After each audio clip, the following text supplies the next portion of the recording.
जय श्री राम प्यारे भक्तों, आपकी आवाज़ जब भगवान तक पहुंचने लगती है तो भगवान कुछ संकेत देते हैं। उन संकेतों को आपको अवश्य ही जानना चाहिए ताकि आपको पता लग जाए कि अब आपकी आवाज़ भगवान तक पहुंचने लगी है। आवाज़ यानी जो भी आप प्रार्थना करते हो भगवान से, नाम जप करते हो और जो आप भगवान से चाहते हो वो आवाज़ भगवान तक पहुंचने लगी है। देखो प्यारे भक्तों, अब आप ऐसे भी सोच सकते हो कि भगवान की पूजा करते हैं बहुत से मनुष्य, नाम जप भी करते हैं, भक्ति भी करते हैं और भगवान को सभी पुकारते हैं, लेकिन सबकी आवाज़ भगवान तक क्यों नहीं पहुंचती?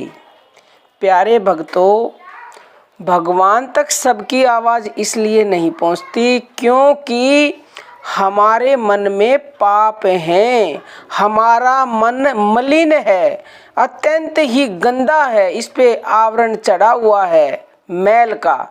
जब तक वो मैल का आवरण नहीं हटेगा तब तक भगवान तक आवाज़ नहीं पहुंचेगी।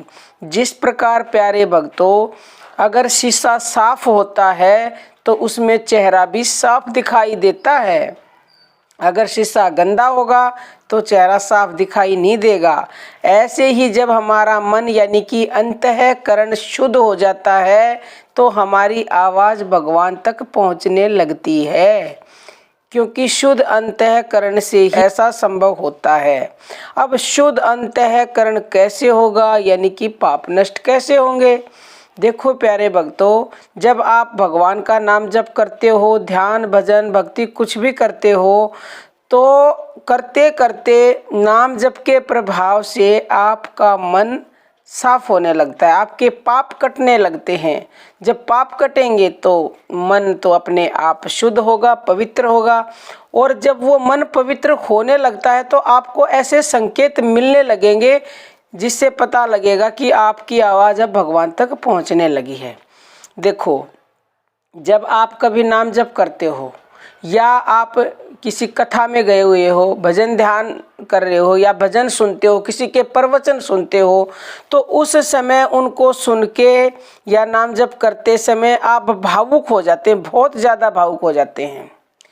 कई बार तो भावुक हो जाओगे, कई बार रोमांचित हो जाओगे, ये भी एक संकेत है। रोमांचित होना मतलब खुश हो जाना, उसको याद करके कई बार रोना आ जाता है और कई बार गदगद हो जाता है इंसान, बड़ा ही गदगद हो जाता है उसको याद करके, उसके भजन को सुन के, उसके नाम को सुन के। तो ये अगर इनमें से आपके साथ एक भी संकेत नज़र आता है, भावुक होना, रोमांचित होना, रोना, गदगद होना, आँखों से आंसू बहना बड़ी तेजी से, तो उस समय जब आपके साथ ऐसा हो रहा है तो उस समय समझ लीजिए कि आपकी आवाज़ भगवान तक पहुंचने लगी है, क्योंकि आपका मन कुछ साफ होने लगा है। और उस समय आप भगवान से कुछ मांगेंगे, कुछ भगवान को बोलेंगे तो वो फिर निश्चित ही पूरा भी होता है उस समय। पहली बात तो उस समय आपको कुछ मांगना याद ही नहीं रहेगा। क्यों? क्योंकि आप इतने भावुक हो रखे हैं, इतने रोमांचित हैं, इतने गदगद हैं उसके प्यार में, उसकी याद में रो रहे हैं, उसके विरह में, तो आप उस समय कुछ मांग ही नहीं सकते।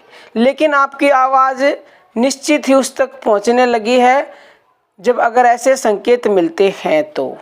क्योंकि जब ऐसा होता है ना तो एक कारण ये भी होता है कि उस समय आपका मन निर्विचार हो जाता है। निर्विचार यानी कि शून्य हो गया, मन में कोई विचार नहीं है।